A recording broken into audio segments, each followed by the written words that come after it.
Jadi sekarang ini saya menceritakan tentang disaster plan, kebijakan apa yang sudah dilakukan oleh Indonesia selama ini. Artinya, kalaupun nanti misalnya ada perubahan dalam PMK atau perubahan apapun, itu nanti akan berkembang.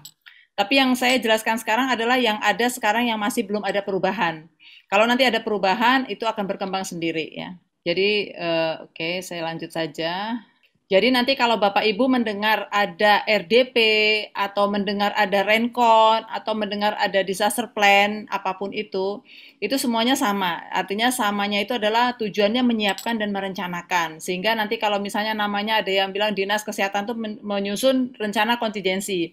Karena kedepannya memang nantinya rencana kontingensi ini akan lebih lengkap sama seperti disaster plan.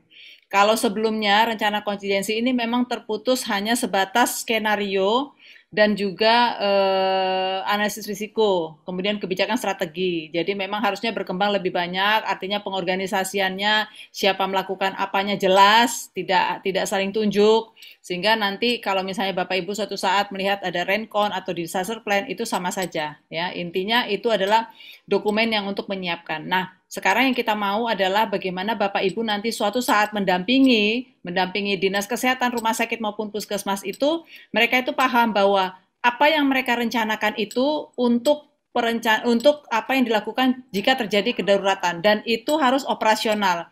Jadi nggak bisa kalau misalnya karena banyak orang yang dok seperti kami sendiri ada yang misalnya menghubungi ke kami gitu ya mau menyusun hospital disaster plan bayarnya berapa ya gitu. Kita mikirnya kan bayarnya itu pendampingan. Ternyata maksud dia tidak didampingi, tapi kita yang menyusun dokumennya.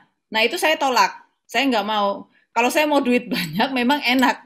Saya tinggal bilang aja, saya konsultan untuk menyusun hospital disaster plan. Tetapi yang kita harapkan adalah bukan saya yang bisa menyusun dokumen, tapi justru ini tailor made. Bagaimana rumah sakit, fasilitas kesehatan itu bisa membuat sendiri dan itu operasional untuk setiap staf maupun ruang lingkup yang ada di Paskes itu tadi.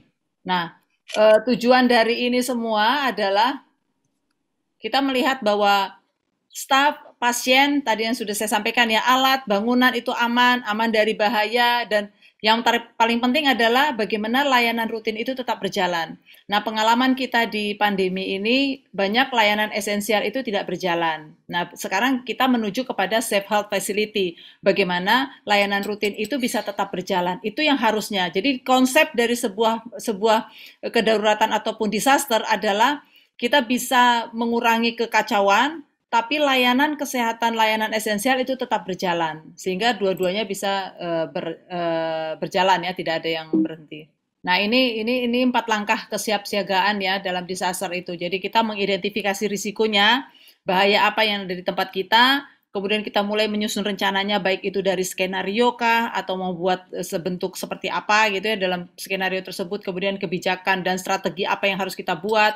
Kemudian kita siapkan leader dengan sistem komando ataupun cluster. Kemudian ini nanti kita implementasikan dan kita latih. Jadi 4 ini adalah utama dalam kita menyiapkan konsep untuk penyusunan dokumen disaster plan. Jadi ini yang memang nanti harus kita sampaikan ke setiap fasilitas kesehatan pada waktu Bapak Ibu mendampingi mereka.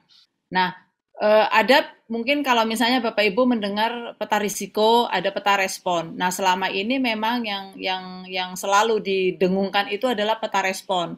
Tetapi pada waktu kita menyusun dokumen disaster plan, sebenarnya yang harus kita susun itu adalah peta risiko.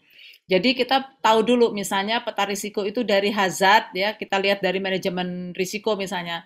Dari hazard itu kira-kira identifikasi risikonya apa saja sih kira-kira yang mungkin bencana alam yang mungkin terjadi.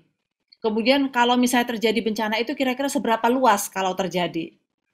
Nah, kemungkinan prediksinya itu seperti apa? Contohnya kalau misalnya Jogja, Sleman ya, Sleman itu kan sudah bisa memprediksi, oh bencananya itu Merapi. Kira-kira sebaran luasnya itu ya sekitaran Cangkringan, kemudian sekarang sekitaran 15 kilometer dari Merapi, itu udah bisa kita bayangkan. Nah, kemudian kita bisa bayangkan berapa yang terdampak langsung, yang tidak langsung, dan tidak terdampak. Nah, prediksi waktunya bagaimana? Kalau gempa kita nggak bisa prediksi, tapi kalau misalnya banjir, kalau misalnya Merapi seperti itu kan kita punya waktu-waktu. Oh, biasanya di tempat kami banjir mesti pada bulan-bulan 10 misalnya. di tempat kami itu kalau Merapi itu per 4 tahun pasti. Nah, jadi kita sudah bisa membayangkan itu yang disebut dengan peta risiko. Jadi sebelum terjadi itu kita sudah nyiapkan dulu apa-apa yang mungkin terjadi. Nah, kemudian salah satu identifikasi risiko tadi itu juga adalah mengidentifikasi kerentanan.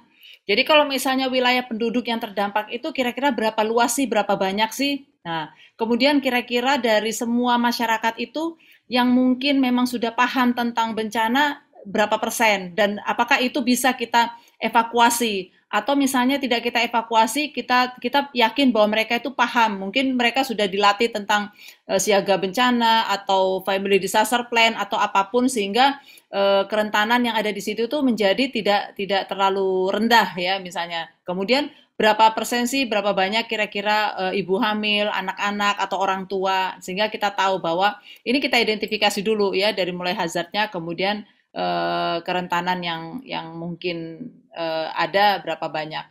Nah, kemudian kita identifikasi nih kira-kira batas kemampuan kita. Oh, kami punya vaskes berapa banyak?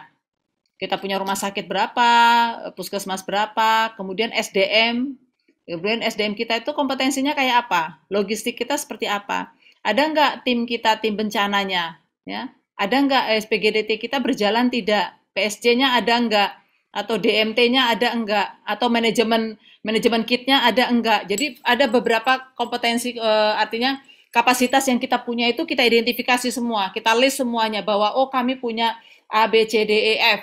Nah, ternyata kita ini kurang nih, tim kita untuk medis udah cukup nih. Tapi kalau terjadi bencana, siapa nih yang ngatur ini manajemennya? Siapa yang bikin peta responnya? Siapa yang bikin mempersiapkan form-formnya semua? Nah, berarti ternyata kita harus menambahkan manajemen kit. Ini kita harus siapkan. Nah, jadi peta risiko itu adalah peta bagaimana kita mengidentifikasi risiko yang mungkin terjadi, artinya hazardnya, kemudian wilayah-wilayah ataupun orang-orang yang rentan itu kira-kira di mana saja, kemudian kapasitas apa yang harus kita siapkan, kapasitas apa yang kita punya. Nanti pada saat kita menyusun peta respon, kapasitas apa yang sudah berkurang dan kapasitas apa yang menambah kita, yang relawan yang masuk ke tempat kita. Itu yang perlu kita tambahkan di dalam peta respon. Jadi perbedaannya kelihatan ya. Kalau peta risiko itu adalah pada saat masih preparedness, itu sudah kita susun di dalam rencon kita. Kalau terjadi bencana, nanti akan berubah menjadi rencana operasi dengan peta respon seperti itu. Nah, jadi kalau kita melihat ya dari bencana situasi dari awal siaga darurat ya, siaga daruratnya ada peta respon, ada emergency respon yang kita lakukan. Sebelum kita melakukan emergency respon, artinya kita sudah punya RHA dulu. RHA ini Rapid Health Assessment. Rapid Health Assessment artinya kita sudah menilai dari peta risiko kita ini tadi. Kita kan sudah punya peta risiko. Setelah kita punya peta risiko, kita melihat nih kira-kira kemungkinan bencana-bencana apa yang terjadi. Kemudian setelah terjadi siaga darurat, kita lihat nih, oh ternyata kapasitas kita untuk vaskes kita kemungkinan nih rusak nih yang di wilayah Sigi misalnya. Karena di sana itu wilayahnya wilayah yang merah. Nah, kita sudah bisa mikirkan gitu. Nah, bagaimana kita menjauhkannya ini dari ancaman ini tadi? Jadi udah ada penilaian yang harus kita buat. Nah, begitu terjadi bencana, ada RHA lagi nih. Nah, RHA-nya yang kedua, kita mulai menilai berapa banyak yang rusak, berapa korban, berapa SDM kita yang sudah berkurang, berapa vaskes kita yang sudah hancur. Nah, bagaimana layanan kesehatan yang harus kita lakukan? Apakah semua vaskes kita itu sudah memahami terkait dengan SPM misalnya ya, minimal mereka tetap melakukan layanan dengan terpenuhnya persyaratan minimal. Jadi ada RHA yang kita buat lagi nanti ini pada saat terjadi bencana. Nah, nanti emergency response itu dengan public health response ini sudah masuk di dalam area tanggap darurat. Nah, kemudian di dalam rehabilitasi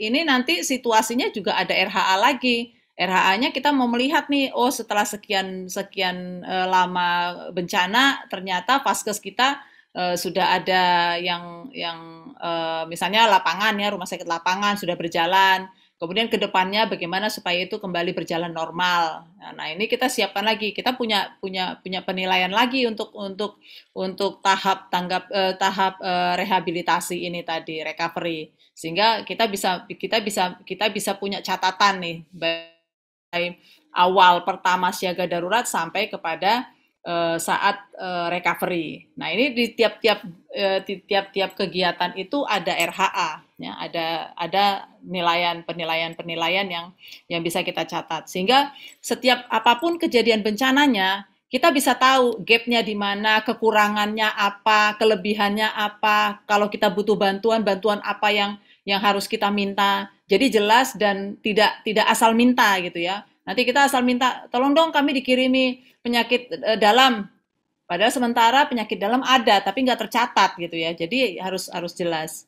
Nah ini disinilah perbedaannya, artinya bagaimana dokumen kita itu bisa benar-benar menjadi operasional. Jadi tertulis jelas, kemudian formnya juga ada, sehingga orang pada saat terjadi bencana nggak perlu mencari lagi dan tinggal fotokopi lebih gampang. Atau kalau sudah disiapkan di kopi, ditaruh dalam satu kardus, sehingga begitu terjadi bencana itu sudah tinggal diambil, siapa tim RHA-nya langsung dikasih, sehingga mereka langsung bertugas, seperti itu.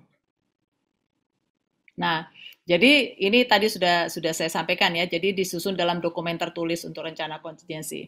Nah, ini contohnya kira-kira ya, tadi sebenarnya sudah saya jelaskan juga ya terkait dengan dari sub-sub cluster kita ya. Jadi kalau misalnya sub layanan kesehatan itu nanti memperkirakannya berapa kira-kira jumlahnya ya, secara cepat kondisi korban, kemudian apakah potensial mengancam jiwa dan kecacatannya seperti apa, kemudian apakah kapasitas lokal mampu mengatasi? Kalau tidak, artinya kita buat permintaan kepada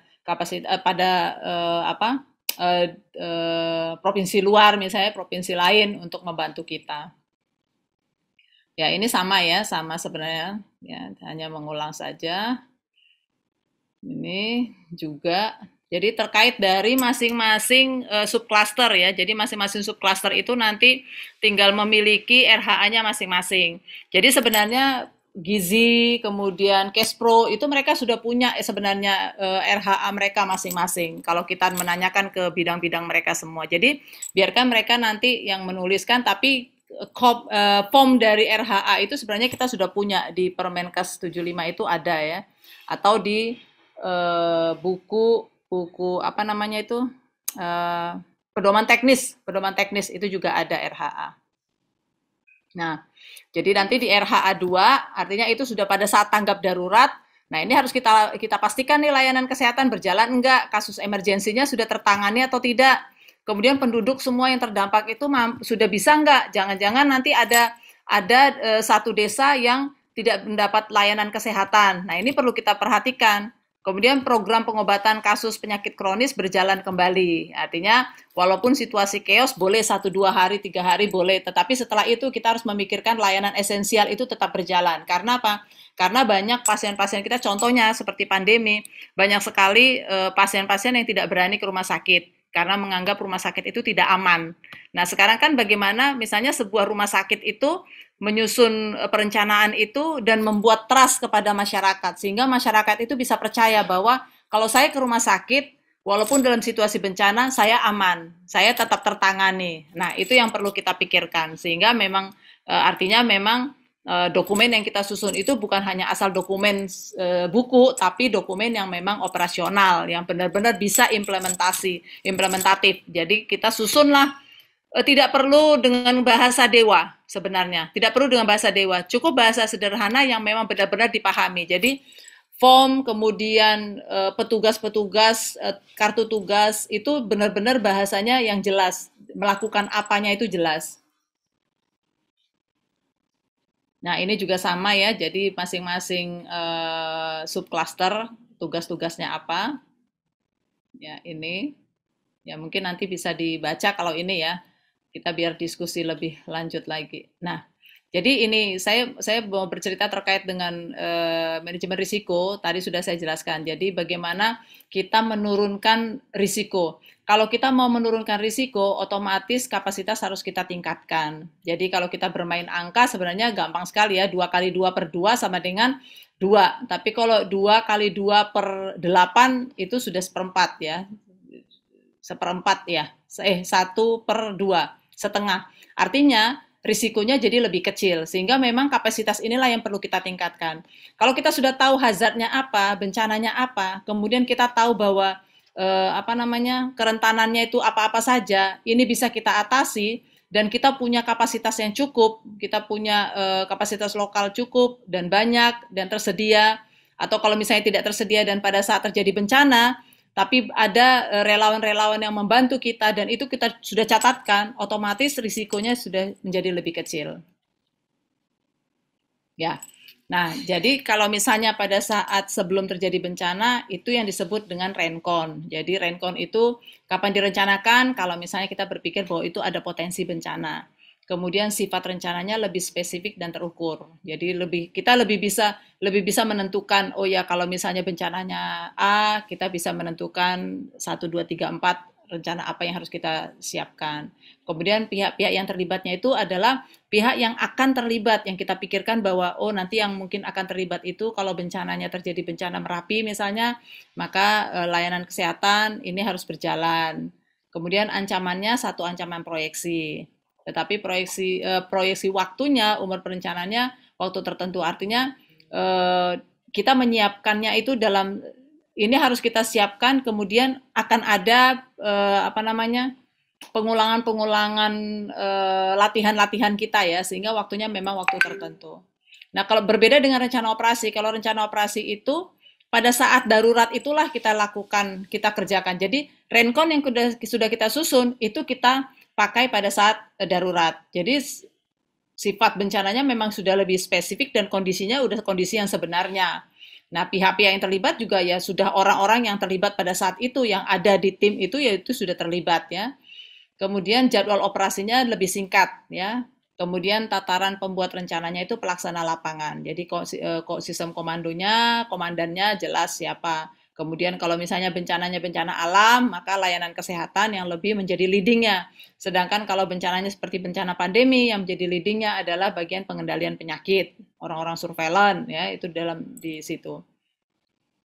Nah, tetap apapun itu situasi bencana, kita tetap mengacu kepada Sendai Framework. Jadi mungkin Bapak Ibu nanti pada saat mendampingi juga bisa menyampaikan bahwa kita lebih ke arah pengurangan risiko. Bagaimanapun tetap pengurangan risiko. Jadi kita tidak lagi konsepnya itu ke respon ya, tetap ke preparedness. Karena kalau persiapan kita lebih matang, otomatis pada saat respon itu jauh lebih baik. Kalau kita sudah mempersiapkan misalnya contohnya kayak pandemi aja ya, kita sudah mempersiapkan oksigen misalnya ya yang cukup gitu, atau bukan oksigennya tapi juga misalnya jalurnya, alurnya atau jalur pengambilan di mana, kemudian sistemnya gampang, itu juga bisa lebih mudah. Nah, bagaimana dengan rumah sakit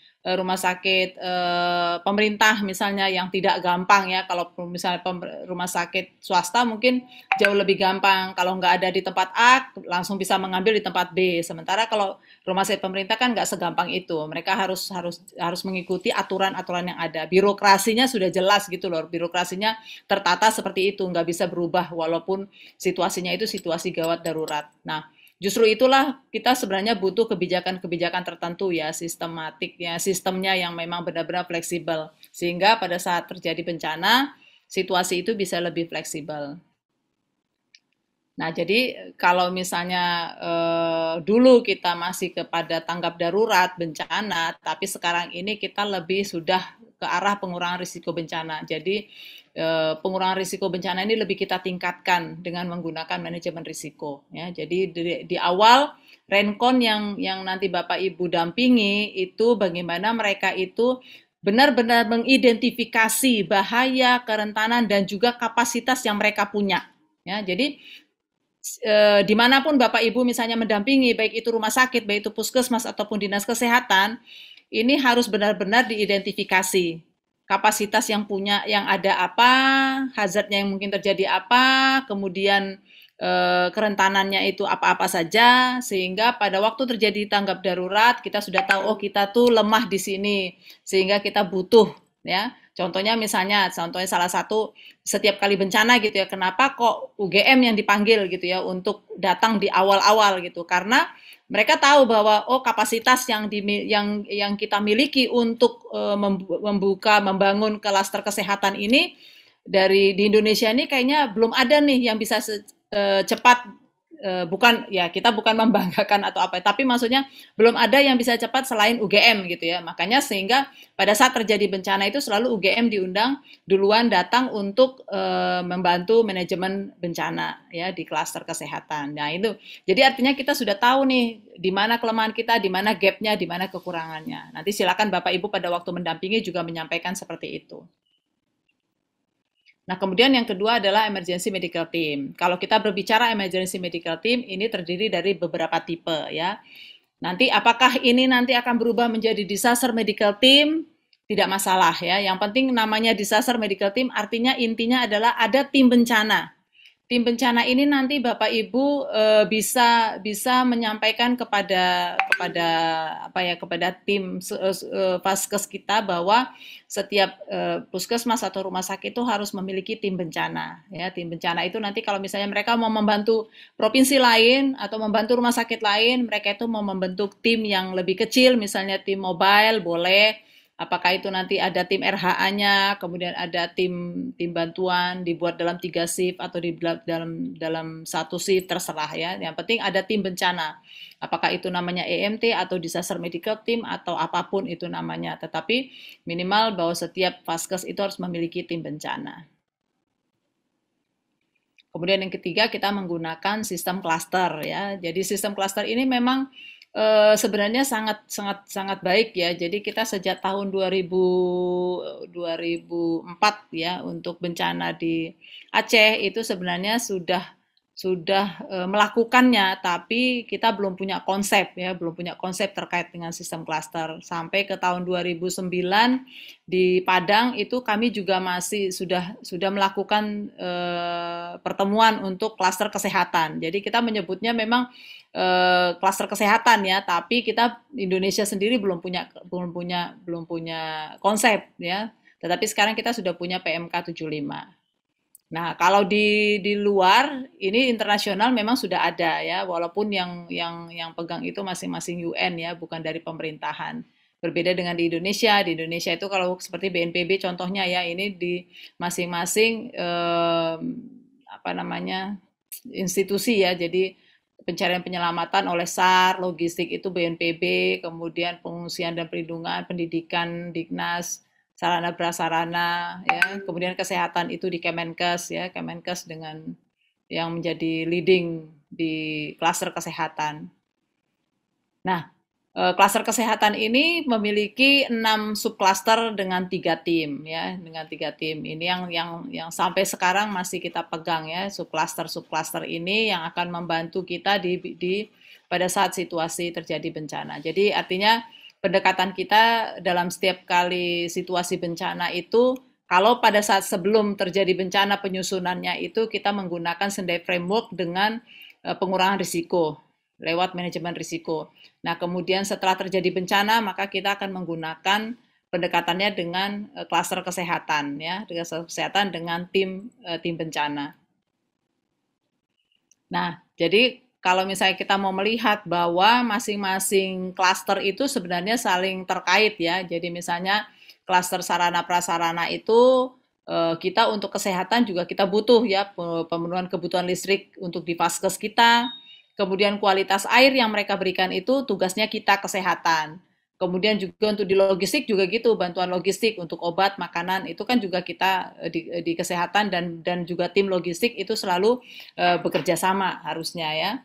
Kemudian dengan perlindungan dan pengungsian ini juga lebih banyak lagi. Jadi layanan psikososial ya di pengungsian itu, layanan kesehatan dan lain-lain ini masuk di dalamnya. Jadi kita tetap apa ya tetap tetap bareng bekerja sama dengan klaster-klaster lainnya ya, klaster kesehatan dengan klaster lainnya.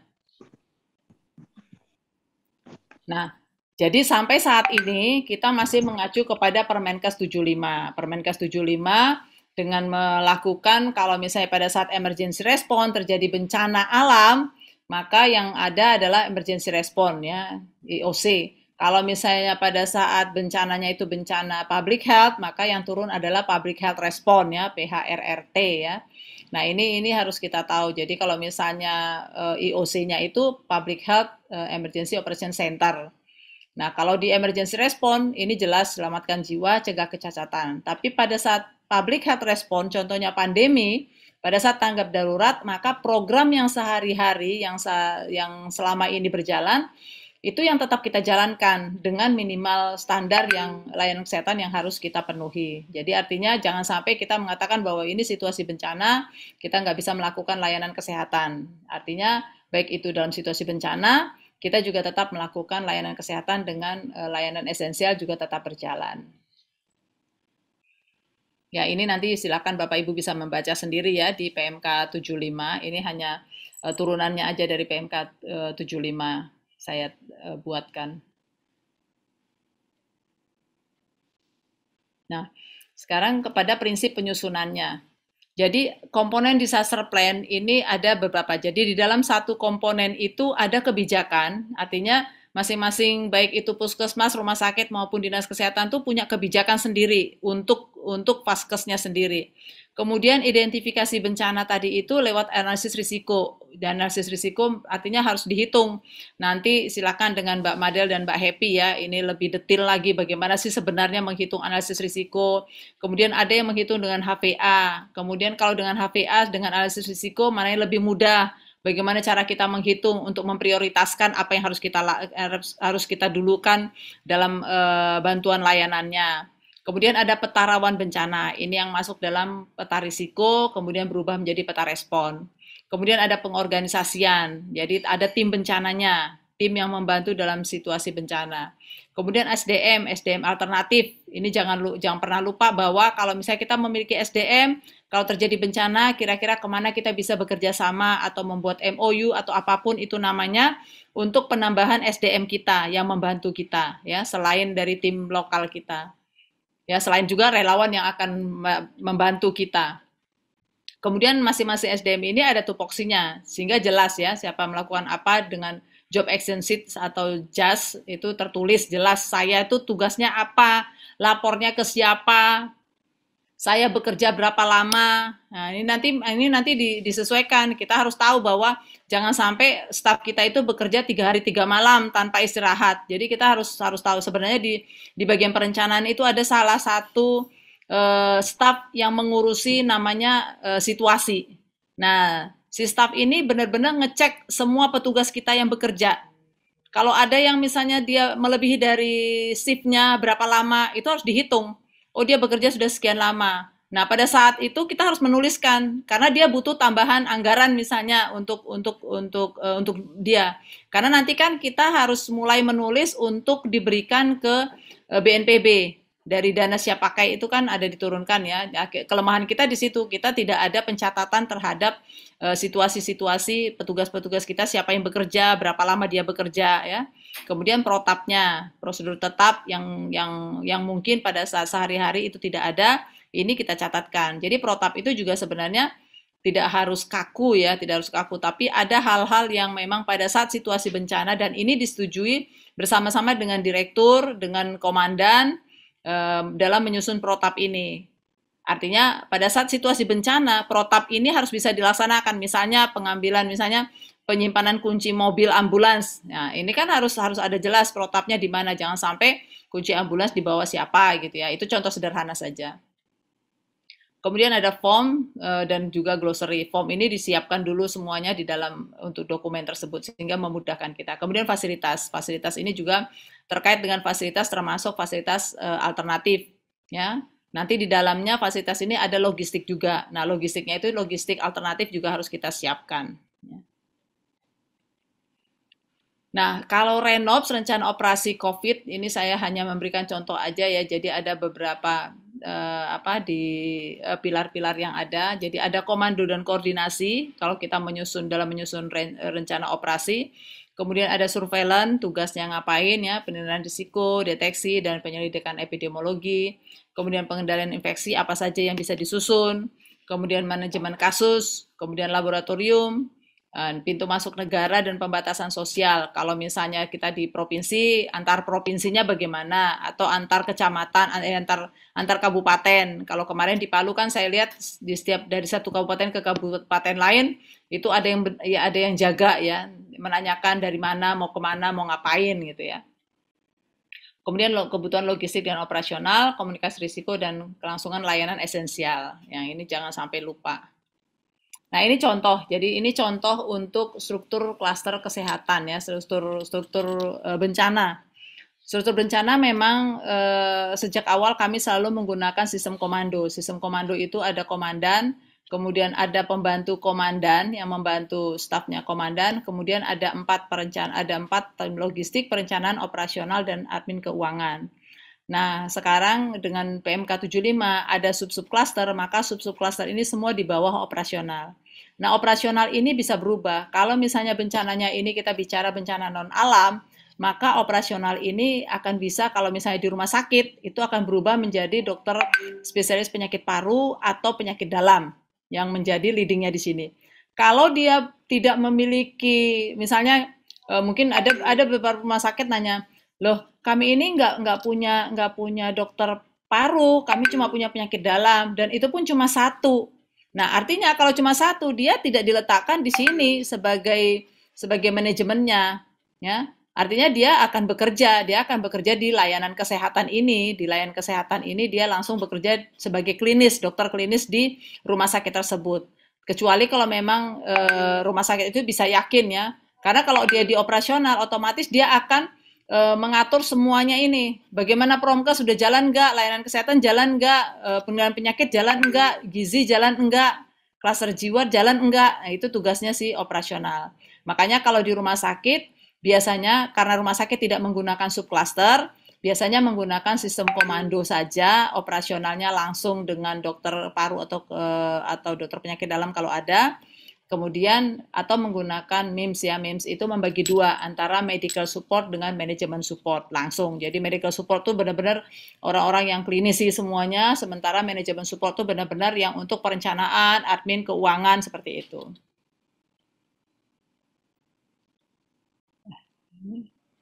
Oh iya, ini sudah ya. Jadi ini yang bencana alam bisa saja ketua bidangnya itu misalnya dokter bedah ya. Sementara kalau bencana non alam dokter penyakit paru atau penyakit dalam. Nah, ini juga menjadi pertanyaan buat rumah sakit kadang-kadang ya.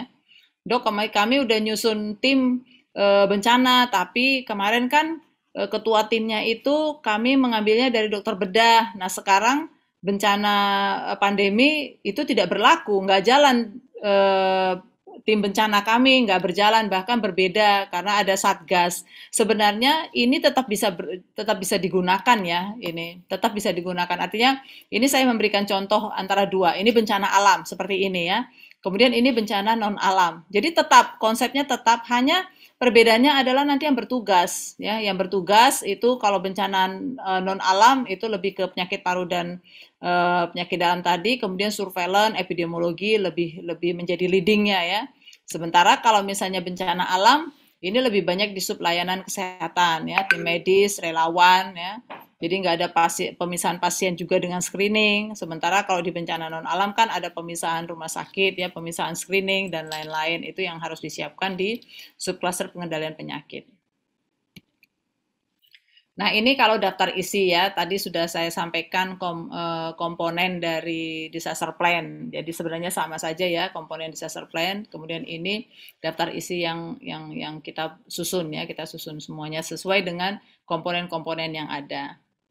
Nah, tinggal lagi berbedanya nanti kalau misalnya rencana operasi. Rencana operasi itu kalau dulu rencana rencana kontingensi itu memang hanya ini saja, hanya analisis risiko dan rencana kontingensi. Pengembangan skenario, penentuan kebijakan dan strategi, kemudian program klaster kesehatan. Tetapi sekarang ini sudah berbeda ya, sudah berbeda. Ya harapannya ke depannya terus ya berbeda ya untuk berkembang, semakin berkembang. Ya, jadi Renops hampir sama ya, Renops juga sama. Cuma dia Renops itu ada koordinasi untuk pengorganisasiannya. Nah, ini untuk rumah sakit. Jadi rumah sakit itu sebenarnya sama saja ya. Jadi dari mulai awal itu untuk akreditasi dia ada 4 elemen ya, 4 elemen dari mulai regulasi. Regulasi artinya rumah sakit itu sudah menyusun, menentukan jenis yang ada, identifikasi risiko tadi ya, identifikasi bahaya yang ada apa. Kemudian struktural dari tim bencana tadi itu sudah ada susunannya, apakah menggunakan ICS atau menggunakan MEMS. Kemudian nanti silakan Bapak Ibu membaca ya, membaca karena saya tidak menjelaskan detail bagaimana ICS dan bagaimana MEMS. Nanti silakan baca bukunya ICS itu seperti apa, yang MEMS itu seperti apa. Nanti kalau mau tahu MEMS itu sepertinya kita di kampus ada ya di bukunya. Nanti bisa di copy kalau memang mau di copy. Sebenarnya dari internet juga bisa dapat sih MEMS itu ya. Kemudian menentukan peran rumah sakit, artinya rumah sakit itu berperannya seperti apa kalau terjadi bencana. Misalnya bencana alam, bencana non-alam seperti apa, komunikasi strateginya seperti apa, sumber alternatif, sumber dayanya, baik itu SDM, peralatan, nah ini harus ada sumber alternatif yang disiapkan. Juga begitu juga fasilitas pelayanan alternatif ini juga sudah harus disiapkan. Jadi inilah di sini yang disebut dengan search capacity tadi itu ya. Search capacity itu dari mulai tim bencananya, sistemnya, kemudian staffnya, SDM, staff untuk peralatan, kemudian fasilitasnya untuk structure ya. Kemudian baru kita susunlah job action sheet-nya. Lalu partisipasi rumah sakit dengan tim daerah, ini yang terbaru ya, SNARS 1.1, ini sudah ada partisipasi rumah sakit dalam tim bencana daerah. Sehingga nanti ini artinya bahwa rumah sakit itu tidak bekerja sendiri, dia juga harus melihat, harus melapor ke dinas kesehatan dengan fasilitas kesehatan lainnya, bisa bekerja sama. Kemudian rumah sakit mengidentifikasi bencana internal dan eksternal. Artinya dia harus tahu kalau bencana eksternal apa yang mungkin terjadi, bencana internal apa yang mungkin terjadi, kemudian wilayah-wilayah atau tempat-tempat mana yang mungkin bisa terjadi bencana internal di rumah sakit. Kemudian melakukan self assessment. Nah, self assessment ini memang sulit ya. Artinya kalau kita menilai diri kita sendiri ya mungkin agak bias ya, kita bisa saja menilainya itu sepertinya kita harus jujur di sini ya. Sepertinya kita bisa saja membuat bahwa kita itu bagus dan bisa ya, padahal sebenarnya belum tentu. Jadi Hospital Safety Index ini nanti akan membuktikan apakah rumah sakit kita itu memang siap kalau terjadi bencana. Berapa persen sih? Nanti ada persenannya ya, kita hitung dengan self assessment lewat tools yang ada dari Hospital Safety Index ini.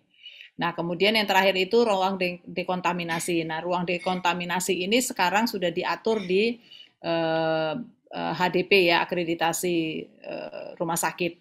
Nanti apakah nanti akreditasi ini akan berubah? Itu nanti akan mengikuti perkembangan berikutnya ya. Tapi sampai saat ini masih menggunakan SNARS 1.1. Nah, kalau puskesmas hampir sama sebenarnya ya, hampir sama dengan rumah sakit, hanya memang ruang lingkupnya kan lebih kecil sehingga memang mereka langsung ke analisis risiko, kemudian peta risikonya, kemudian pengorganisasian, kemudian tugasnya, JES-nya ya, job action sheet-nya sama fasilitasnya. Tapi sebenarnya pada prinsipnya sama. Artinya kalau misalnya puskesmas itu karena dia dekat dengan masyarakat, artinya ada layanan-layanan yang memang sehari-hari yang mereka lakukan itu yang untuk promotif dan juga preventif yang lebih ditingkatkan ya, sehingga pada saat terjadi bencana dia sudah punya kader juga, punya relawan, punya masyarakat yang bisa membantu puskesmas. Harapannya seperti itu untuk alternatif-alternatif SDM tadi maupun peralatan-peralatan tadi ya untuk alternatif tersebut. Ya, jadi artinya prinsipnya disaster plan ini memang merupakan dokumen ya, dokumen yang disusun dengan proses ya.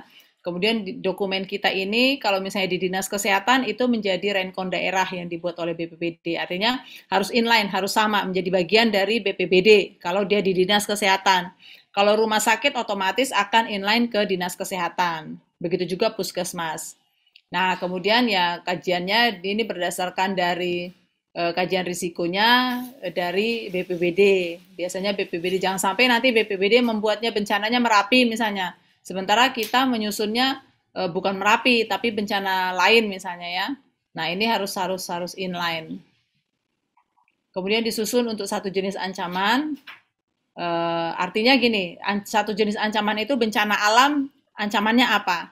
Bencana non alam yang mungkin terjadi itu bencananya apa? Kalau sekarang kan kita harus berpikir dalam menyusun rencon itu tidak hanya satu skenario, tapi bisa dua skenario, bencana alam dan bencana non alam yang harus kita prediksikan. Kemudian dapat dioperasionalkan, ini yang paling penting ya untuk rencana tanggap darurat.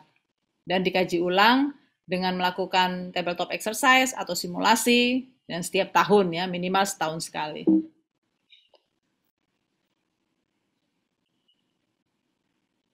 Ya.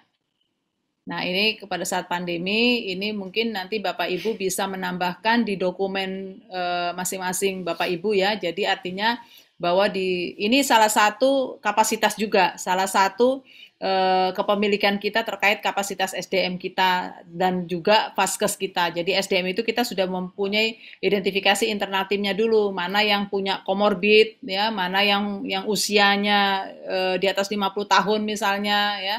Kemudian kita sudah memikirkan kapasitas internal kita, peningkatan kapasitas kita seperti apa. Kemudian pembagian tugasnya, kalau yang komorbid mungkin melakukan tugas di bagian belakang, ya tidak dekat dengan pasien misalnya. Kemudian kita sudah mulai melakukan perencanaan perubahan alur pelayanan, redesign gedung bahkan mungkin bisa terjadi. Ya, physical distancing kalau misalnya dia terkait dengan pandemi COVID-19 seperti sekarang ini ya. Kemudian dengan ketahanan kesehatannya, pencegahan, promosinya, ya promosi, kemudian 3M-nya atau 5M sekarang, kemudian surveillance-nya, respon ini hanya contoh saja bisa ditambahkan di dokumen Bapak Ibu semuanya. Karena sekarang kita memang tidak bisa hanya berpikir bencana alam saja, tapi juga bencana non alam. Oke, dari saya mungkin itu saja. Mungkin lebih banyak kita berdiskusi ya, apa saja yang mungkin Bapak Ibu ingin tanyakan, sehingga pada saat Bapak Ibu mendampingi itu nanti tidak bingung ya, tidak bingung artinya jangan sampai Bapak Ibu sendiri bingung kalau ada pertanyaan-pertanyaan dari vaskes atau SDM di vaskes yang akan menyusun disaster plan mereka. Baik, itu saja Bu Madelina. Mbak Madel, saya kembalikan ke Mbak Madel. Kalau ada tambahan dari Mbak Madel, Mas Gede, atau Mbak Happy, silakan. Ya, cukup Bu. Dari saya tidak ada tambahan. Sepertinya Mas Gede juga angkat tangan, tidak ada yang ditambahkan. Ya, silahkan Bapak Ibu, kalau mari kita berdiskusi. Selamat datang juga Pak Riman, Bu Lucia, Bu Atun, Bu Imtihana, Dokter Puspita. Ya, Mbak Madel. Ya, Pak Anto, silakan Pak. Ya, terima kasih banyak. Assalamualaikum warahmatullahi wabarakatuh dan selamat sore. Halo, Mbak Madel, kedengaran ya suara saya, Mbak? Kedengaran Pak, jelas Pak. Jelas kontrol tone-nya ya. Oke. Pitch kontrolnya aja Pak yang kurang. Oke, Mbak Madel, menarik materi yang dibawakan Dokter Bella tadi. Saya tidak buka videoku ya Mbak ya? Ya, nggak apa-apa Pak. Iya. Saya setuju dengan Dokter Bella terkait dengan HDP ataupun penanggulangan bencana yang kita hadapi. Jadi poin penting yang harus dimasukkan itu salah satunya yang disinggung tadi Dokter Bella adalah Sendai Framework. Karena memang kalau untuk di Sendai Framework poin penting dibahas di situ adalah memang mengurangi risiko bencana.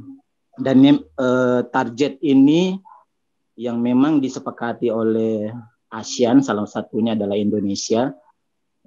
Menurut saya ini peluang ataupun eh, peluangnya untuk PKMK ya khususnya di bawah naungannya kita ini sebagai fasilitator memang harus sudah menyinggung terkait dengan Sendai Framework karena tujuan ketercapaian Sendai Framework ini kan kurang lebih 9 tahun lagi ya. Jadi setidaknya memang setiap ada paparan Sendai Framework ini masuk dalam salah satu pembahasan kita agar memang dikenal seperti itu.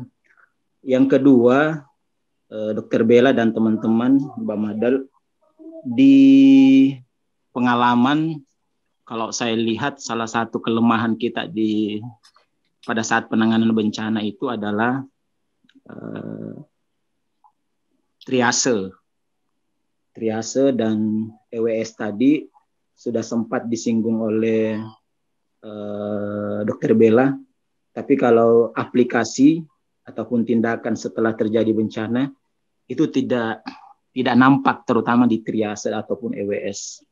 Nah, kira-kira poin penting apa yang harus kita lakukan agar triase ini, pengalaman kemarin Mbak ya, waktu di Rumah Sakit Undata, jadi kita tidak lagi memilah semua pasien yang, walaupun sebenarnya bukan urusan semua orang kesehatan, tapi bencana ini kan multiprofesi dan multidisiplin.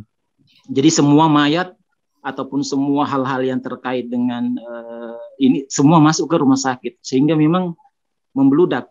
Salah satu mungkin triasenya ini tidak jalan.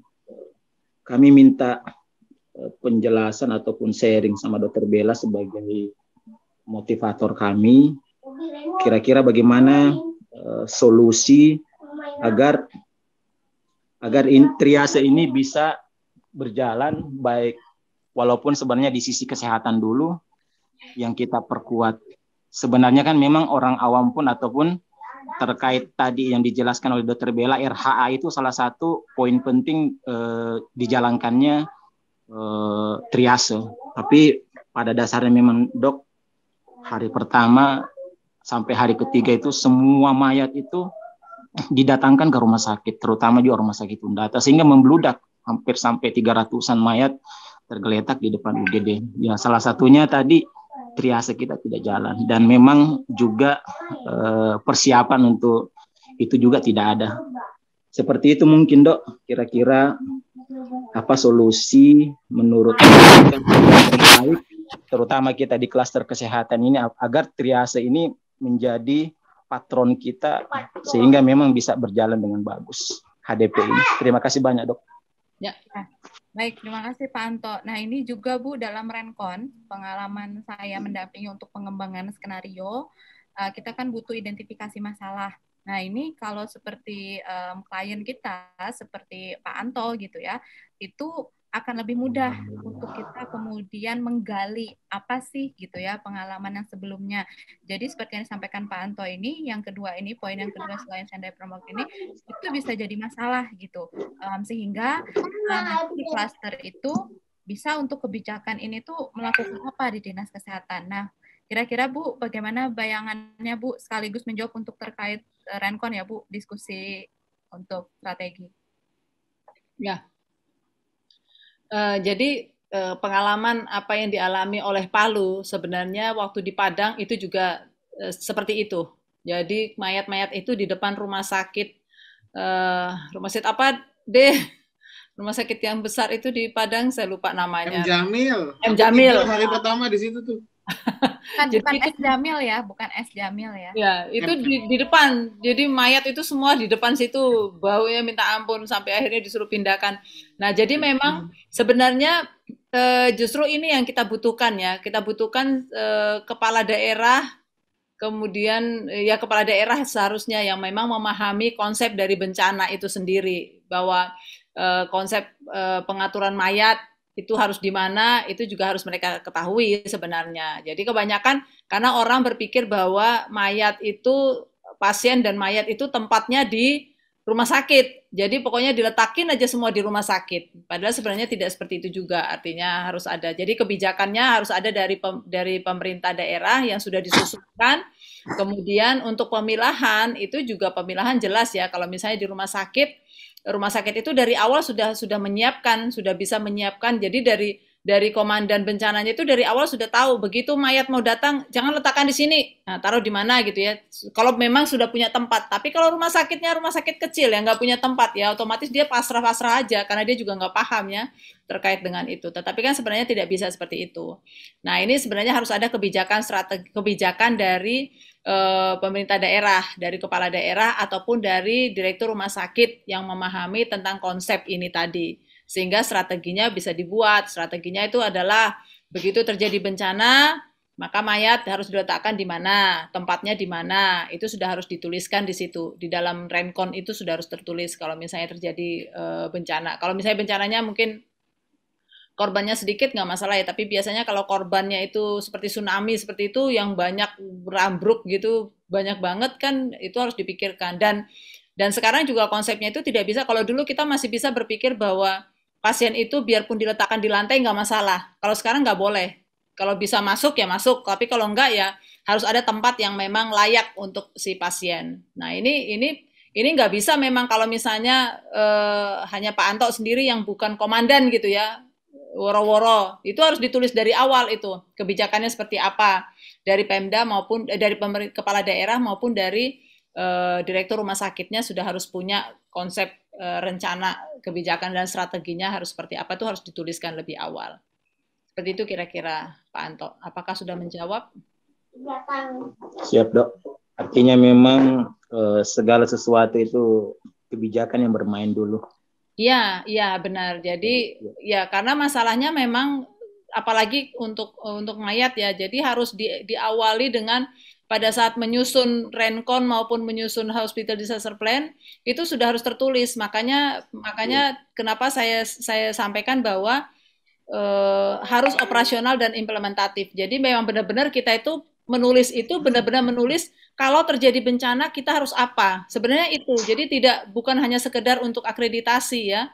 Karena kenyataannya kita lihat pandemi sekarang ini ya berapa banyak rumah sakit yang punya HDP, yang akreditasinya juga bagus, ya tetap aja kewalahan karena memang tidak siap, ya. Tapi kalau kita bicara tidak siap, ya memang semua daerah, semua negara juga tidak siap. Tapi bagaimana kita bisa, kalaupun misalnya tidak 100%, minimal ya 50% lah, setengahnya kita bisa siap gitu ya. Kalau misalnya penyakitnya penyakit baru. Tapi kan memang rata-rata sekarang ini kita lebih banyak menunggu. Kalau saya melihat ya, baik rumah sakit maupun dinas kesehatan itu lebih banyak menunggu. Bahkan sampai pemerintah ya, sampai Kemenkes juga itu lebih banyak kita menunggu. Dari begitu tahu ada kasus awal, tidak langsung, lebih lambat gitu. Seperti itu. Iya dok. Ya. Siap dok. Satu juga ini dok, ya. Boleh ya dok ya diskusi? Iya. Yang menarik tadi dokter sampaikan adalah terkait dengan rapid health assessment. Ya. Satu pemahaman, cuma pengalaman kemarin di sini saya lihat jalannya rapid RHA-nya itu ya saat bencana, tapi RHA di pra, kemudian di pasca RHA ketiga itu memang jarang sudah dilakukan. Nah, ini memang perlu pemahaman kesamaan persepsi bahwa mindset RHA itu ya saat itu, tapi mereka tidak memikirkan pra di RHA 1 dan RHA 3-nya. Nah, itu yang memang perlu juga, terutama di dinas kesehatan ini juga kita perlu menyatukan persepsi antara rumah sakit, puskesmas dengan dinas kesehatan dok. Ya, benar. Kemudian ada juga isu dok saya dengar kemarin karena terkait dengan akreditasi, lagi-lagi kita ke akreditasi karena memang salah satu persyaratan rumah sakit. Sempat saya diskusi kemarin, saya tanya terkait dengan akreditasi. Menurut informasi dari Kementerian Kesehatan, saat ini mereka lagi menggodok ada 5 lembaga independen yang mau berkontribusi terkait dengan akreditasi rumah sakit di luar KARS. Makanya kemarin itu kami juga menanyakan, terus bagaimana rumah sakit melakukan kebijakan-kebijakan yang ada.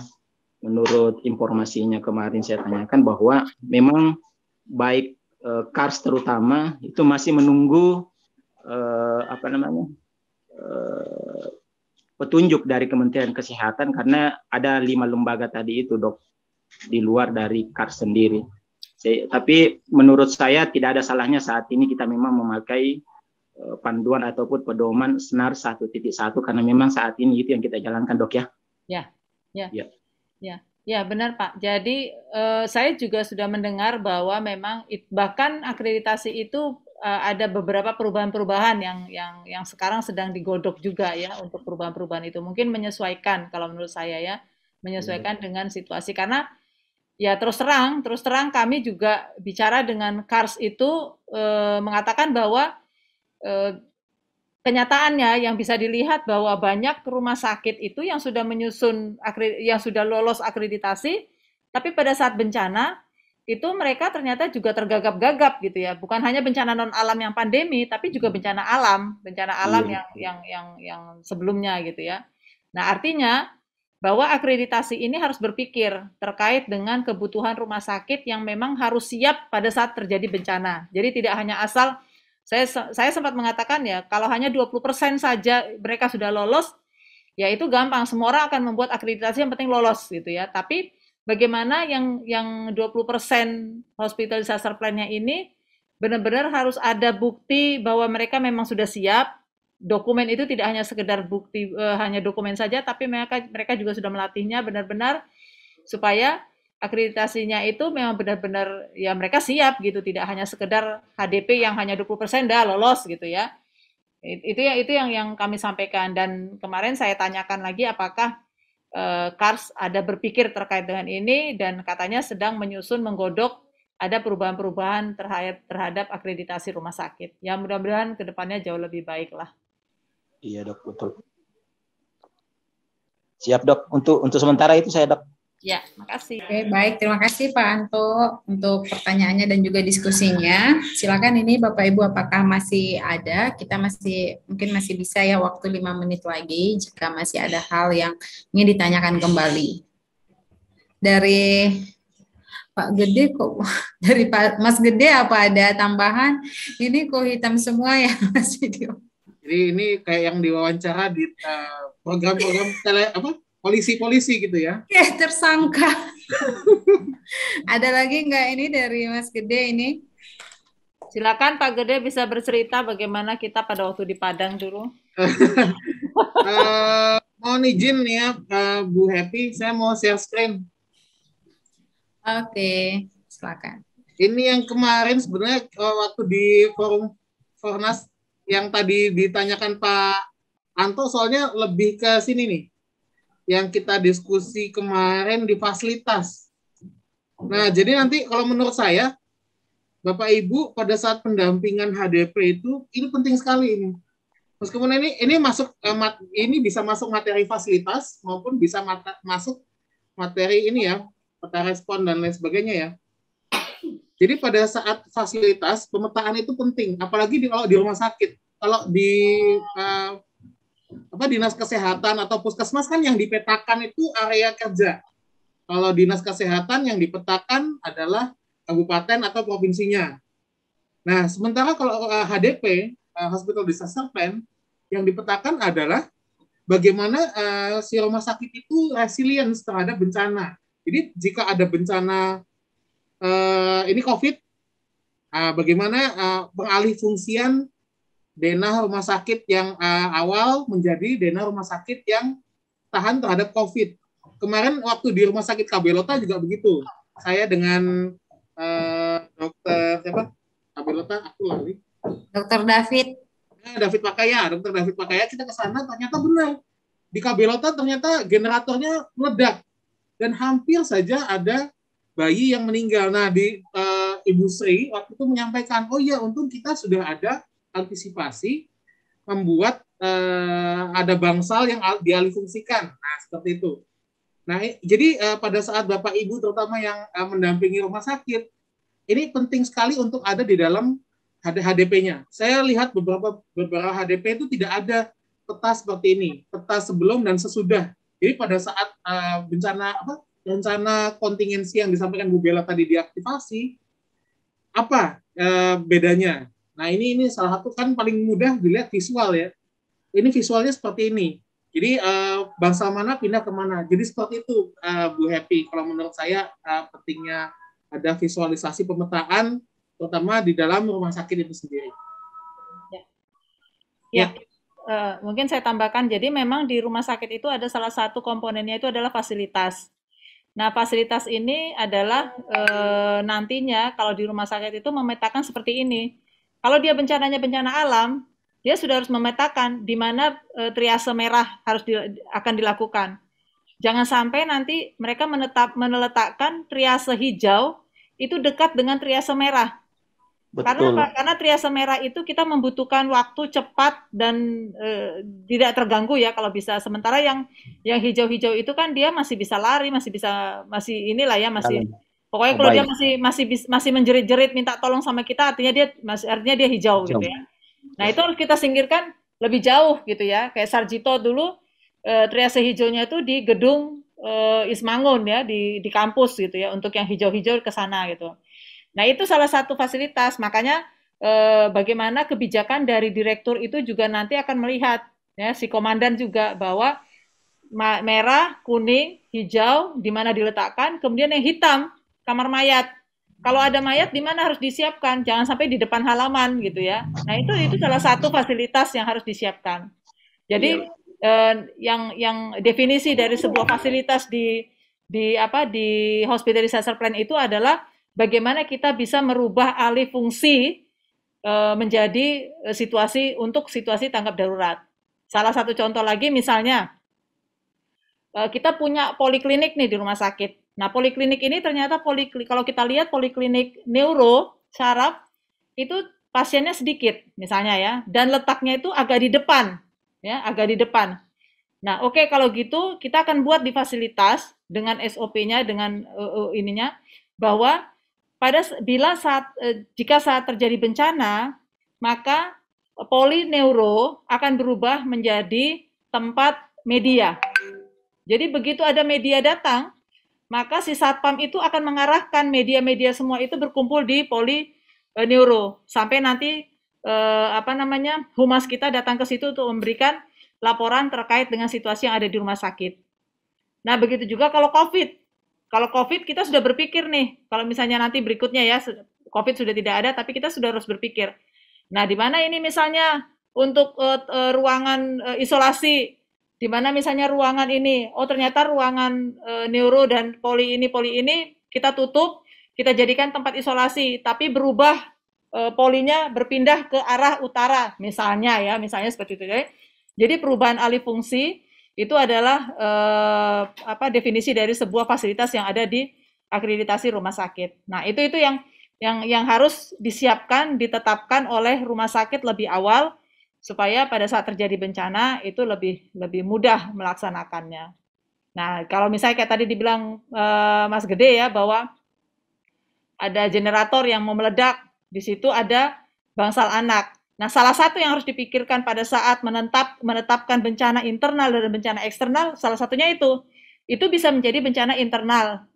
Menjadi bencana internal karena apa? Kemungkinan generator itu bisa meledak dan itu akan mengganggu layanan yang ada di rumah sakit. Bahkan bangsal anak yang terdekat itu menjadi salah satu yang harus kita pikirkan. Jadi denah ini nanti bisa tidak hanya satu aja, tapi denah untuk bencana alam, denah untuk bencana non alam, bahkan juga denah untuk bencana internal, denah titik kumpul itu bisa dibuat berbagai macam untuk difasilitas sehingga itu memudahkan kita kalau terjadi bencana. Karena yang namanya perencanaan itu kan kalau plan A nggak jalan, plan B. Kalau plan B nggak jalan, plan C. Kira-kira seperti itu.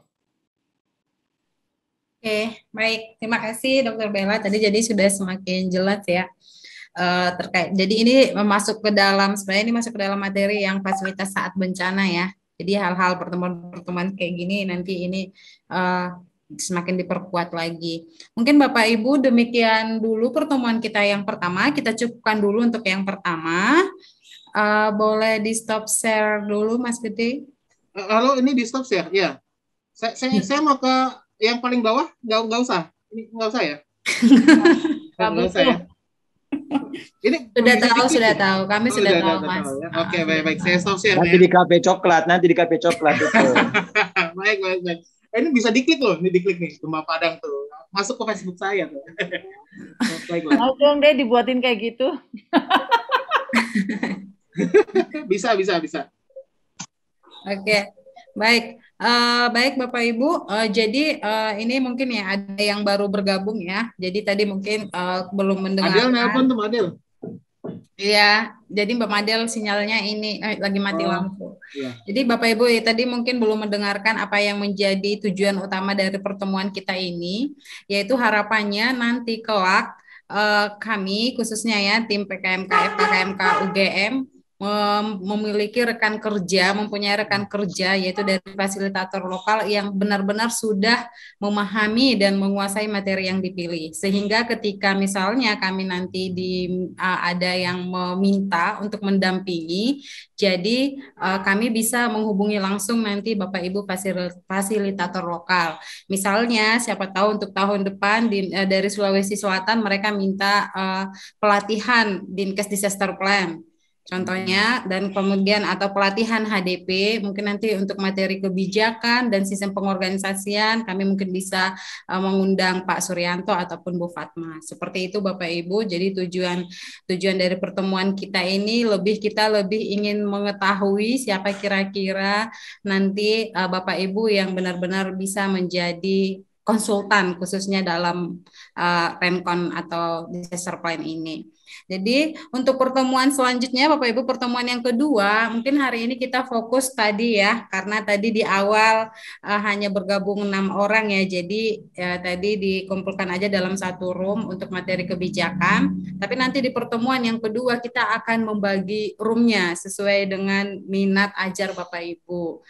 Jadi nanti akan ada room analisis risiko, room logistik, kemudian sistem pengorganisasian, data dan informasi dan sebagainya. Jadi harapan kami untuk pertemuan yang selanjutnya, Bapak Ibu benar-benar kita bisa bisa benar-benar aktif dan kita bisa benar-benar fokus untuk matrikulasi ini.